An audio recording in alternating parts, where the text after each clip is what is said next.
ინფორმაციით თელავში ქორწილის მიმდინარეობისას მომხდარი ფაქტზე დაკავებულ გიორგი ჭიღლაძეს ბრალდება უკვე წარედგინა, ხვალ გაიმართება მის სასამართლო პროცესი და ვითვალისწინებთ რა იმას, რომ პროკურატურა ითხოვს 5,000 ლარიან გირაოს, ალბათ მოსამართლეც დააკმაყოფილებს პროკურატურის ამ მოთხოვნას. არის პირველ რიგში თქვენი შეფასება მინდა მოვისმინო ამ ფაქტთან დაკავშირებით და შემდეგ მინდა განვაზოგადო, რომ ამ ფაქტს შევხედოთ როგორც ერთ ცალკეულ კერძო შემთხვევას თუ ინციდენტს თუ შეგვიძლია განვაზოგადოთ და ვისაუბროთ იმ პრობლემებზე, რომელიც შესაძლებელია მომდინარეობდეს ეგრეთ წოდებული რუსული რბილი ძალისგან. რატომ ეგრეთ წოდებული რუსული რბილი ძალისგან?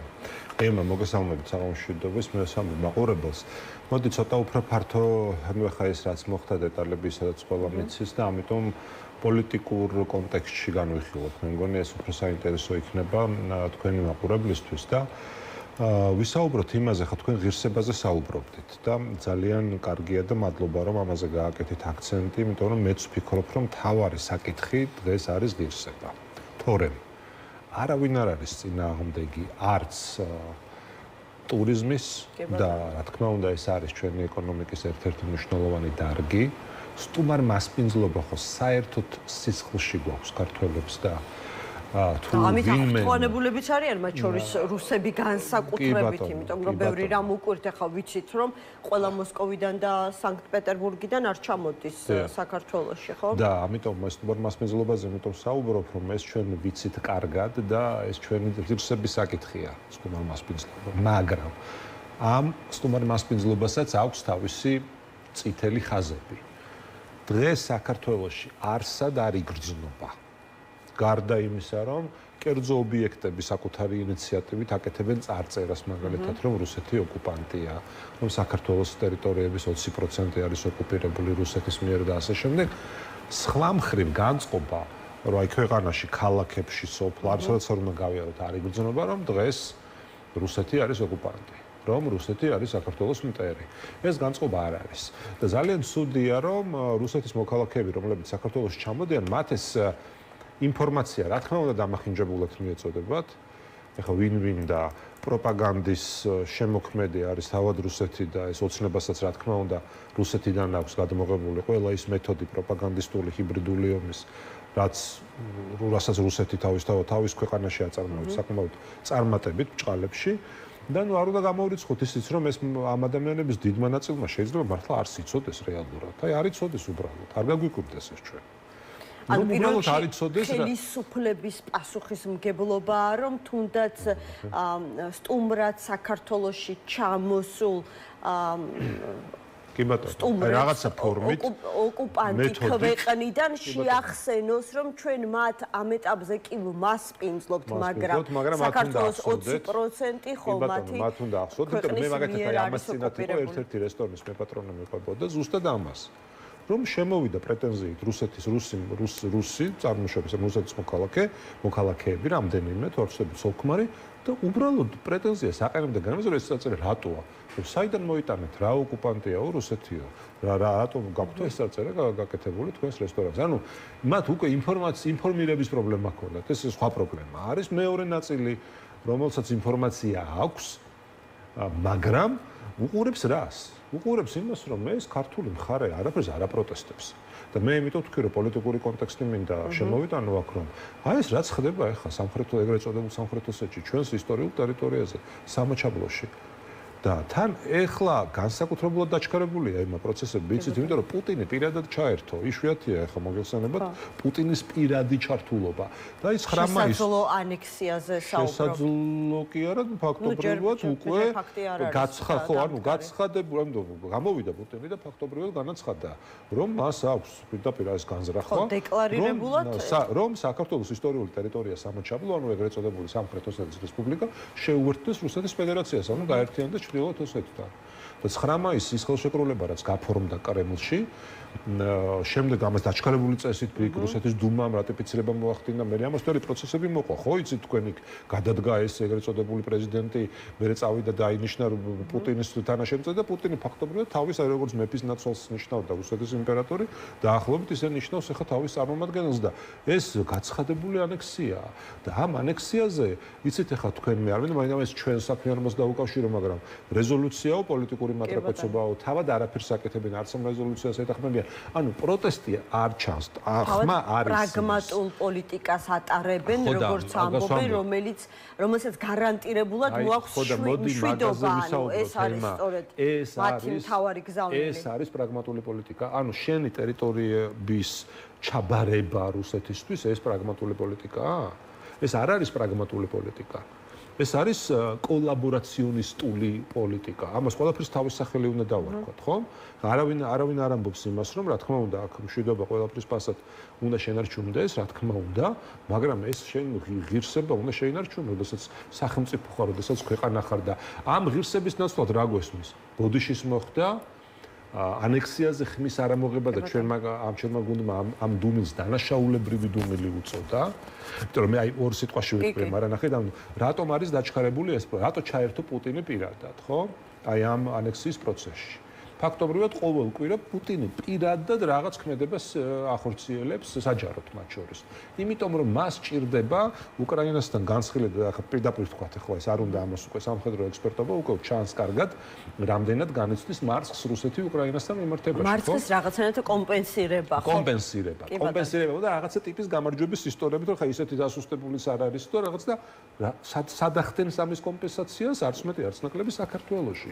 ჩვენს ისტორიულ ტერიტორიაზე და ამაზე წინააღმდეგობას არ ელოდება და დღევანდელი ხელისუფლება ხმას არ იღებს იმედა ვასრულებ ნახეთ ის რუსი რო ჩამოდის რუსეთის მოქალაქე და შენ როდესაც თვითონ არ ესმის ეს პროტესტი მე ხარ საუბრობ ინფორმირებულ მოქალაქეებზე ხო ეხლა ის თulis რომ ნუ ჩვეულებრივი ამბავია შეგუებულია ეს ქვეყანა როგორ ჩანს ამას და ეხლა ვიგრძნობ აქ თავს ისე როგორც ასე ვთქვათ, ჩემ საკუთარ სახლში და კაცმა არის ის კიდე ისინი ჩვენ რო ახლა გავიაროთ ბათუმში მე და თქვენ ერთად.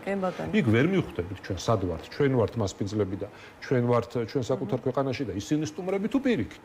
აი აბსოლუტურად ახლა ბათუმი იმიტომ ახსენე რომ უფრო თვალსაჩინოა. კი ბატონო, სხვა შორის ექსპერტები მათ შორის ჩემს ეთერში საუბრობენ რომ ბათუმში ვითარება უკვე არის საგანგაშო, იმიტომ რომ იქ ყავს მუდმივად მცხოვრები რუსეთის მოქალაქეები, რომლებიც დაკავებულები არიან კერძო საქმიანობით, მათ შორის უძრავი ქონების ბიზნესით და რეალურად უძრავ ქონებას ბათუმში თავად ყიდიან რუსეთის მოქალაქეებზე, რომლებსაც ასევე ეპატიჟებიან საქართველოში. არათუ უბრალოდ ყიდიან და ყიდვა გაყიდვის ბიზნესია. ყველა თანმდევი და დაკავშირებით თქვენ ახლა ბიზნესს კარგად იცით პოლიტიკასთან ერთად. ანუ ყველა თანმდევი ბიზნეს პროცესი არ ვიცი, ეს იქნება არქიტექტურა, დიზაინი, რემონტი, ავეჯით მოწვა, არ ყველაფერი აბსოლუტურად ყველა ეს სერვისი არის მიბული და არც ერთი რუსი დღეს მომსახურებას და პროდუქციას ქართველებისგან არ ყიდულობს ბათუმში. და მთელ საქართველოში. ის რუსები ისევ რუსები თავად შექმნეს, ანუ ფაქტობრივად კლასტერები შექმნეს და რეალურად ეს ეკონომიკური სარგებელიც, ასე ვთქვათ, ერთმანეთში სურთ და ატრიალონ, ასე ვთქვათ. მე ხა საბოლოო ჯამში რაღაც დოზით ეს ქართულ ეკონომიკასაც ხმარტება, მაგრამ დიდწილად ერთმანეთს უფრო აძლიერებენ. პირველი რამდენიმე თვე იყო, როდესაც პირდაპირი გავლენა ჰქონდა ჩვენს ეკონომიკაზე პოზიტიური. ამის შემდეგ უკვე ფაქტობრივად პირიქით სამუშაო ადგილებიც წაართვეს ქართველებს. პირდაპირ წილში ჩაუჯდნენ ქართველებს. სამუშაო ადგილებიც წაართვეს, ბიზნესებშიც ასე ვთქვათ შეეწილნენ და ვიცით ახლა დანარჩენი იქ ახლა რაზეც საუბრობდით რომ მასპინძლებად გრძნობენ თავს, ახლა ესეც მე მგონი ყველა მე. კეთდება სხვა შორის სწორედ აი ამ ინციდენტის უფრო მასშტაბურ საფრთხეზე საუბრობენ, არ ვიცი, პოლიტოლოგები, ექსპერტები და ამბობენ, რომ ასე თუ ხდება მარტივად პროვოკაციების მოწყობა საქართველოში, გამოდის, რომ რუსეთის სპეცსამსახურები მუშაობენ ძალიან კარგად და შეუძლიათ მაგალითად ასეთი ინციდენტები ფაშიზმად მონათლონ და საკუთარი მოქალაქეების დაცვის ეგიდით ოკუპაციის ცხელ ფაზად ვიზაზე გადასვლაც მოითხოვენ, ვიცით რომ მათ აქვთ კანონმდებლობა, რომელთაც შეუძლიათ ასეთ ფაქტებზე სწორედ ამ ასე ვთქვათ სამართლებრივი სარჩულით რეაგირება. ანუ რამდენად საშიშია ასეთი ფაქტების ერთობლიობა? საშიშია ძალიან და ეს მნიშვნელოვანი საკითხია, მეც მინდა დამესაუბრა ამაზე. ძალიან მნიშვნელოვანი საკითხია. ფაქტობრივად ხმე არ მინდა არავინ დაუზაფრო და შევაშინო, მაგრამ გარკვეული ტიპის რაღაც ნაღმის ეფექტიც არის ჩადებული ამ ყველაფერში. ხა ამ თელავის ინციდენტს ვერ დავარქმევთ, ესე პირდაპირ ორგანიზებული პროვოკაცია იყო, მაგრამ არც არის გამორიცხული.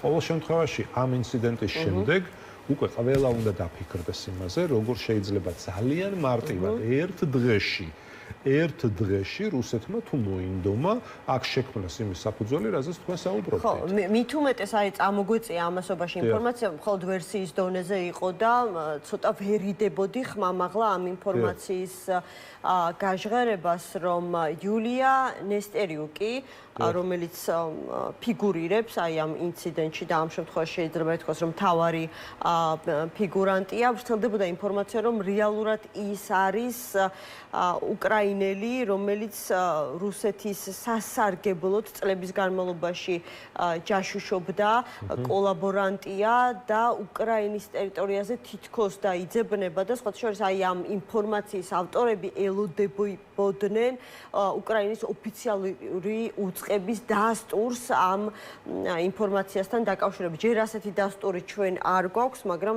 ამასობაში ასეთი ინფორმაციაც საკმაოდ აქტიურად ვრცელდება სოციალურ ქსელებში და განიხილება მთელი რიგი, ასე ვთქვათ, საზოგადოების ნაწილის მიერ. ყოველ შემთხვევაში ჩვენ თუ ამ ინციდენტს აი ფოტო, ვიდეო მასალიდან გამომდინარე კარგად დავაკვირდებით, საერთოდ არ არის გამორიცხული, რომ ეს იყო პროვოცირებული და ორგანიზებული. საერთოდ არ არის გამორიცხული. ეხლა ეს ყველაფერი რამ გამოიწვია? გამოიწვია იმან, რომ თქვენ თუ გახსოვთ, როდესაც ეს ამბები დაიწყო რუსეთის მიერ უკრაინაში შეჭრა და იქ ასე ვთქვათ სისხლისღვრელი ომი წამოიწყო რუსეთმა, მაშინ ჩვენ ვამბობდით, რომ ის ტალღა რაც იყო მიგრაციული საქართველოში და არ მარტო საქართველოში, ჩვენს მეზობელ სომხეთშიც მაგალითად, რაღაცნაირად იყო დასაცავი და იყო მისაღები ზომები, რომ ეს ქართულ სახელმწიფოს გაეკონტროლებინა.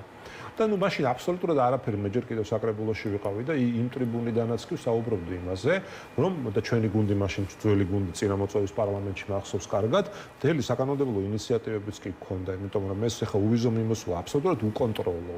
საერთოდ ყოველგვარი აღრიცხვის გარეშე, კონტროლის გარეშე და ვამბობდით იმას, რომ კი ბატონო, არ ვამბობთ იმას, რომ საერთოდ ჩავკეტოთ, არ შემოუშვათ, კი ბატონო, ტურიზმია, მაგრამ ეს უნდა გამკაცრდეს კონტროლი საზღვრებზე, განსაკუთრებით, როდესაც საქმე საქართველოში რუსეთის მოქალაქეების შემოსვლას ეხება. ხო, მაგას ვამბობ, ნახეთ, მე რომ ვამბობდი, რომ დავიწყო თქვენთან საუბარი იმით, რომ არაფერში არ ეტყობა დღეს სიტუაციას, რომ საქართველოს ასე ვთქვათ, ტერიტორიები არის ოკუპირებული რუსეთის მიერ, ეს პირველ რიგში საზღვრიდან იწყება, პირველ რიგში საემიგრაციო პოლიტიკიდან იწყება.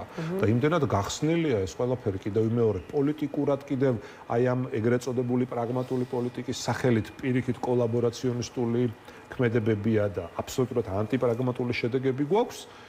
ანუ ეს ორივე ამბავი ერთად ქმნის იმ გარემოებას, რომ ეს ხალხი თulis, რომ რა ვიცი, ჩვეულებრივი ეს დაბრუნდა საბჭოთა კავშირი და შეუძლიათ თავისუფლება მისცენ, გააკეთონ და მოიქცნენ ისე, როგორც მაგალითად მოიქცნენ თელავში და ეს მათ შორის აი თქვენ რომ დაიწყეთ ახლა საუბარი ამ რისკებზე, ეს მიგრაციის კონტროლი, საზღვრის კონტროლი, არ ვიცი ახლა იქ სამთვიანი სავიზო რეჟიმის დაწესება, სავიზო რეჟიმის მინიმუმ გამკაცრება, ან გარკვეული ტიპის ახლა რომ საუბრობდით ჩვენ რომ არ არის გამორიცხული რუსეთში პროპაგანდა, ну ეხლა გასაგებია საქართველოს უკვე გადაუსწრო ეხლა იმეოცნების პროპაგანდისტული მედია საშუალებებით, მაგრამ პროპაგანდაა ისეთი, რომ არ არის გამორიცხული იმ ხალხმა არც იცოდეს ბევრმა რა ხდება რეალურად და ამიტომ თუ არ იციან კეთილიანებონ და აქ საზღვარზე რა ვიცი ელემენტარული საინფორმაციო ფურცლის გადაცემა შეიძლება, აი ესე პირდაპირ ხელში მიწოდება, რომ ეს ელემენტარული ფაქტები, რაც არის დადასტურებული და აღიარებ, თუ არ იცის და რუსეთში არ უთხრეს იქაურმა მედია საშუალებებმა, ჩვენ უთხრეთ ერთი პატარა ფურცლის გადაცემით.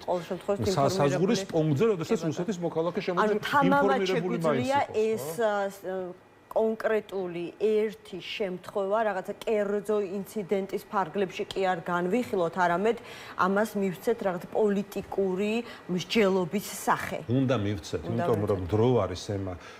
მეტი რაღა უნდა მოხდეს, ხომ? ეხლა პოლიტიკურ ნაწილში საუბრობთ და აგერ გეუბნებით და იცით თქვენს კარგად რომ ანექსია ფაქტობრივად ძალაში შეყავს პუტინს პირადად და რაც ხდება სამხრეთ ოსეთში ეგრეთ წოდებულში ჩვენს ისტორიულ სამაჩაბლოში ვიცით და ვხედავთ და ქართული მხარე ხმას არ იღებს ეს ერთი მეორე მოქალაქეები ჩამოდიან და თავს საკუთარ როგორც საკუთარ სახლში ისე გრძნობენ და ყველანაირ შეურაცხყოფაზე გადადიან და ისე უკადრებელს კადრულობენ მართლაც რომ ვთქვათ და ახლა მეტი რაღა უნდა მოხდეს და რუსეთს კიდე მეტი რა უნდა ახლა დღეს სანამ ოცნება იქნება გასაგებია რომ შეიძლება დიდად ამის ინტერესი არ ქონდეს მაგრამ კაცმა არის ის როდეს ჩათვლის ის საჭიროდ რომ ნებისმიერი ასეთი პროვოკაცია გამოიყენოს უკვე სხვა მასშტაბის ჩარევის 4 ოქტომბრის საქმეს მინდა შევეხო ვინაიდან და რადგან დღეს სასამართლო პროცესი გაიმართა და ამ საქმეზე ბრალდებული ორგანიზების თვალსაზრისით ბრალდებულების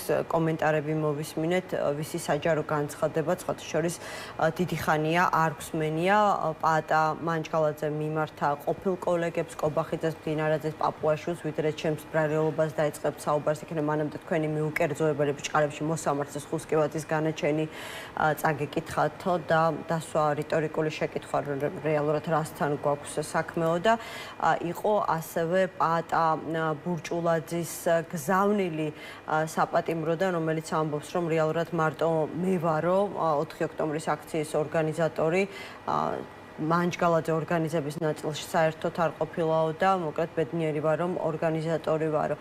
გაჩნდა ადვოკატების მხრიდან გაკეთებული კომენტარებიდან გამომდინარე გაჩნდა მოლოდინი რომ შესაძლებელია ამ საქმის გარკვეულ ფიგურანტებს, აი განსაკუთრებით მათ ვისაც ვისი მუხლიც 5 წლიან პატიმრობას ითვალისწინებს პროკურატურამ საპროცესო მორიგება გაუფორმოს ელოდებით რომ შესაძლებელია ამ საქმეს სწორედ ასეთი გაგრძელება კონდეს და ეს რაღაცა გარკვეული ტიპის შეთანხმება არ ვიცი დანაშაულის აღიარების გარეშე ეს როგორ შეიძლება მოხდეს გავრცელდეს და გაგრძელდეს შემდეგ ორგანიზატორებთან მიმართებაშიც ემა, ну, იცით თქვენ ჩვენი პოზიცია ზოგადად 4 ოქტომბერთან დაკავშირებით. ვიცი და ამიტომაც გეკითხებით. და ну, კიდევ ერთხელ ვთქვათ, რომ ჩვენ ასე ვფიქრობთ, რომ ეს პროვოკაცია იყო დაგეგმილი და სხვათა შორის მამუკა მდინარაძემ თავადაც ისაუბრა ამაზე და თავად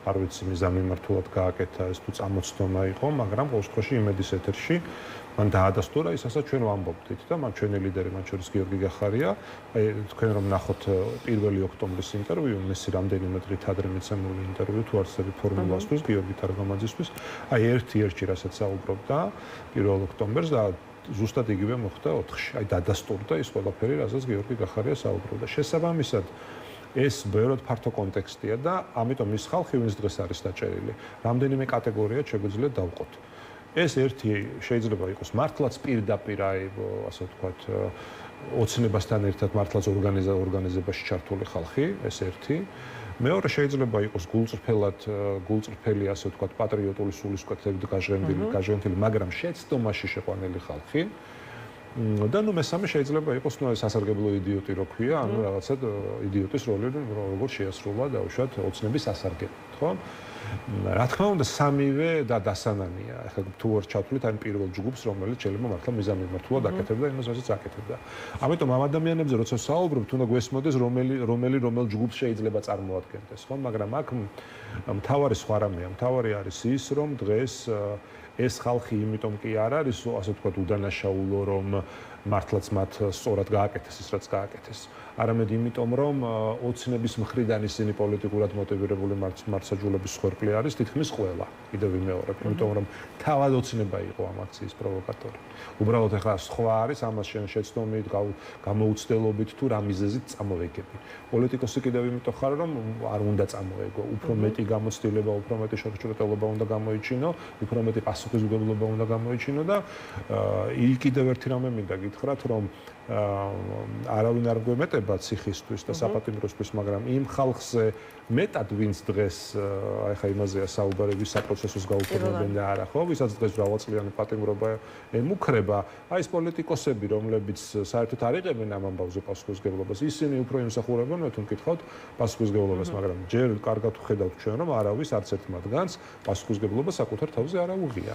მიცით თქვენ ეს, იმიტომ ჩვენ პირველივე დღიდან მოუწოდებდით, იმიტომ კი არა რომ ვინმე აგერ აიღო პატა ბურჭულაძემ საჯაროდ პასუხისმგებლობა და ამბობს რომ მე ვიყავი ეგ არის ზუსტად პრობლემა, რომ ყველაფერი ასე ვთქვათ გადაწყდა პატა ბურჭულაძეზე და ამ დროს იქ პოლიტიკო ბევრად ასე ვთქვათ გავლენიანი და ცნობილი პოლიტიკოსები არანაკლებ იყვნენ დამნაშავე თუ შეიძლება იყვნენ თუ შეიძლება ითქვას ამ ყველაფერში და რა მოგვიტანა 4 ოქტომბერმა ფაქტობრივად დაასუსტა, ანუ დელეგიტიმაცია მოახდინა მშვიდობიანი პროტესტის, რომელიც იქამდე იყო გადაულახავი პრობლემა ოცნების და სწორედ 4 ოქტომბრის შემდეგ შეძლო ოცნება რაღაცნაირად გამკლავებოდა ამ პროცესს, გულისხმობ მშვიდობიან პროტესტს, რომელსაც აღარ აქვს სამწუხაროდ მას შემდეგ ისეთი ძალა, როგორც ჰქონდა იქამდე, ეს ერთი, რაქნა ოპოზიცია ნაცვლად იმისა, რომ გაეძლიერებინა, პირიქით დაასუსტა, დაშალა და დღეს რა თქმა უნდა არის გაცილებით რთული მდგომარეობა ვიდრე 4 ოქტომბრამდე და როგორ გითხრათ, არაფერი სასიკეთო 4 ოქტომბერს არ მოუტანია და არ შეიძლება ამაზე პასუხისმგებლობა არ აიღოს. შეიძლება უბრალოდ დამთხოვა, მაგრამ რაღაცნაირად აი ამ ტრამპის საპასუხო წერილს დაემთხვა, რომლის ადრესატიც არის უბრალოდ წერილზე მილოცვაზე პასუხი არის. ხო შორის კალაძე ამბობს, რომ ძალიან პოზიტიურად ვაფასებო დონალდ ტრამპის წერილსა და ვფიქრობ, რომ ამერიკის შეერთებული შტატების დღევანდელ ადმინისტრაციას შესწევს იმის ძალა, რომ უსამართლო გადაწყვეტილებები, რაც ქართული სახელმწიფოს წინააღმდეგ იყო მიღებული, ანუ წინა ადმინისტრაციის დროს მარტივად შევცვალოთ. ანუ სადმე ტრამპის საპასუხო წერილში რაღაცა ნიშანწყალი ასეთი რადიკალურად პოზიტიური ქმედებებისა იკითხება? რაიმე მინიშნება ასეთი არის წერილში? მარტივად გეტყვით რა, საიმისოდ რო აქვს ოცნებას საქმე, რომ ჩვეულებრივი სტანდარტული, შაბლონური, აი პროტოკოლური წერილი, რომელიც გაეგზავნა ყველა სახელმწიფოს, ვისაც აქვს დიპლომატიური ურთიერთობა ამერიკის შეერთებულ შტატებთან და ეს ამ დიპლომატიური ურთიერთობის ნაწილია, რომ ამ ქვეყანას უნდა მიულოცო დამოუკიდებლობის დღე და შესაბამისად პასუხით სამადლობელი წერილიც ყველას ეგზავნება. აი ხა სამაგისოდ რო აქვს ოცნება საქმე, რომ ეს სტანდარტული, შაბლონური საპასუხო წერილი გამოიყენოს შიდა პროპაგანდისთვის, აქ რომ თითქოს რაღაცა განსაკუთრებული ხდება დიდი ბოდიში, მაგრამ ანუ იქნებ გადაწყვეტა ქართულმა ოცნებამ გარკვეული კომპრომისული ნაბიჯების გადადგმა და რაღაცნაირად უნდა რომ შეფუთოს, ანუ ეს ასე ვთქვათ, გაასაღოს არა როგორც მარცხი, არამედ როგორც რაღაცა ურთიერთობების დალაგებისკენ გადადგმული ნაბიჯი. ანუ ხომ და გავუგოთ პოლიტიკური მიზანშეწონილობიდან გამომდინარე. უნდათ, მაშინ ნაბიჯებზე უნდა გვესაუბრო. მაშინ გაგვაცნონ რა ნაბიჯებს დგამს დღეს ოცნება იმისთვის, რომ დაალაგდეს ურთიერთობა ამერიკის შეერთებულ შტატებთან. და სინამდვილეში არანაირ ნაბიჯებს არ დგამს, პირიქით უკან და უკან მიდის და რას ასაღებს ხალხს, აი თავის პროპაგანდით, ხო? შაბლონურ და პროტოკოლურ წერილებს, პროტოკოლურ ფოტოებს და ის მაგალითად იგივე მაკა ბოჭორიშვილის ფოტო მარკო რუბიოსთან იქ დელეგაციასთან ერთად აბსოლუტურად პროტოკოლური არაფერი განსაკუთრებული. გვერდით რო თქვა გავიგებ, იმიტომ რომ ფოტოგრაფმა ძალიან ჭკვიანურად გადაწყვეტა, რომ კობახიძე სადღაც უკანა რიგებში მოხდებოდა ხოლმე და აქცენტი იმაზე კეთდებოდა, რომ ნახეთ ხალხო სადღაც მიკარგულ ადგილას დააყენეს, მაკა ბოჭორიშვილი რუბიოს გვერდით იდგა და ესო არაფერს არ ნიშნავს. მაკა ბოჭორიშვილმა გითხრას რა ჩამოიტანა იქიდან. რა ხელშესახები შედეგებით დაბრუნდა ამ ვიზიტიდან. ფოტო არ არის და ვერ არის შედეგი. ვერ იქნება შედეგი, იმიტომ რომ ფოტოგრაფმა გადაწყვიტა, რომ მართლაც ჯობდა ეს ქალბატონი იმდენ კაცებში მდგარიყო წინ და არ მდგარიყო უკან. ეს არის საკამის არსი. ეს რომ არ თქვა, მაშინ მაკა ბოჭორიშვილმა უნდა გვითხრას, მაშინ რა ჩამოიტანა, ვის შეხვდა. რა მნიშვნელოვანი შეხვედრა, რა მოლაპარაკებები ჩაატარა. რაში გამოიყენა ზოგადად ეს სამიტი, რომელიც ეს არ ყოფილა მისი კერძო ვიზიტი, ხო, იყო როგორც წარდგენილი როგორც სახელმწიფოს, ასე ვთქვათ, ინტერესების გამტარებელი პირი და შესაბამისად აქვს ეს ანგარიშვალდებულება. ნუ ნორმალურ სახელმწიფოში ყოველ შემთხვევაში საჯარო მოხელეს ეს ვალდებულება ექნებოდა საზოგადოებასთან. მადლობა ღმერთს, ჯერჯერობით ასე იქნება დარწმუნებული ვარ, რა თქმა უნდა, რომ საქართველოს და ამერიკას აქვს დიპლომატიური ურთიერთობა. სტრატეგიული ურთიერთობა არ გვაქვს, სამწუხაროდ, ოცნების გამო, რომელიც ჯერ კიდევ 5 წლის წინ ჰქონდა, თორე დიპლომატიური ურთიერთობა გვაქვს. და შესაბამისად, ის ჩვენი ელჩიც ამ ურთიერთობიდან გამომდინარე ხდება ყველა მიღებაზე იქ და გადაეცა კიდეც შესაბამისი დოკუმენტები, რამსაც სახლშიც იყო და კიდევ იქნება და იმიტომ რომ ეს პროტოკოლის ნაწილია. და ამიტომ პროტოკოლი არ უნდა ავურიოთ პოლიტიკის კეთებაში და ეხლა ოცნებას ისე აქვს დღეს საქმე, რომ მაგიტომ ამბობ, რომ აი ეს პროტოკოლური საკითხები უნდა გაასაღოს მნიშვნელოვან გარღვევად. ჩვენც ეს გვინდა რომ იყოს ეს გარღვევა. ანუ ოცნება არის რაღაცნაირად კუთხეში მიმწყდეული და ეძებს მაქსიმალურად რაღაცა მისთვის დაუზიანებელი გამოსავლის პოვნას, ნაკლებად ამაზიანებელი გამოსავალი იპოვოს. ხო შეიძლება ვიქტორ ყიფიანის ინიციატივა მენიშნა ძალიან ჯერ წინასწომრობისას ჩემთან გააჟღერა გადაცემაში და ახლა მისი განცხადებაც ვნახე, რომელიც საუბრობს, რომ ყველაზე რეალური თანაბარი სამართლიანი და კონკურენტული არჩევნების გარკვეული წესების თავმოყრა და მმართველ პარტიასთან სწორედ ამ წესებზე საუბარი იქნება.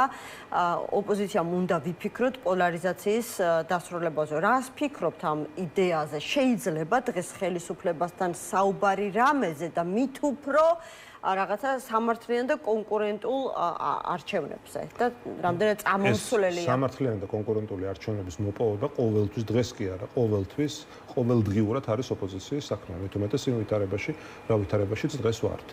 ეხლა თქვენ ხა გმახსენდება ჯერ კიდევ 20-24 საპარლამენტო არჩევნების შემდეგ ჩვენ მთელი ასე ვთქვათ სამოქმედო გეგმა დავდეთ თუ არ ვცდები 6 პუნქტი იყო, რასაც პირდაპირ ეს დღესაც ზალაშია ჩვენი მხრიდან, ჩვენ თუ გეკითხებით რა თქმა უნდა, მაგრამ რეალობასაც თვალი უნდა გაუსწოროთ, ხო? რა თქმა უნდა ჩვენ ნახეთ ჩვენი პოზიციების გაძლიერებით, ოცნების ელექტორატის დასუსტებით. შევძლებთ მხოლოდ საერთაშორისო ასპარეზზე მუშაობის გაძლიერებით, შევძლებთ იმას, რომ ოცნებას უკან დავახევინოთ და რაღაც დათმობებზე წამოვიყვანოთ. ეს ვერ მოხდება რაღაც ერთ ფორმალურ შეხვედრაზე, რაღაც გვალმაგიდასთან და ასე შემდეგ.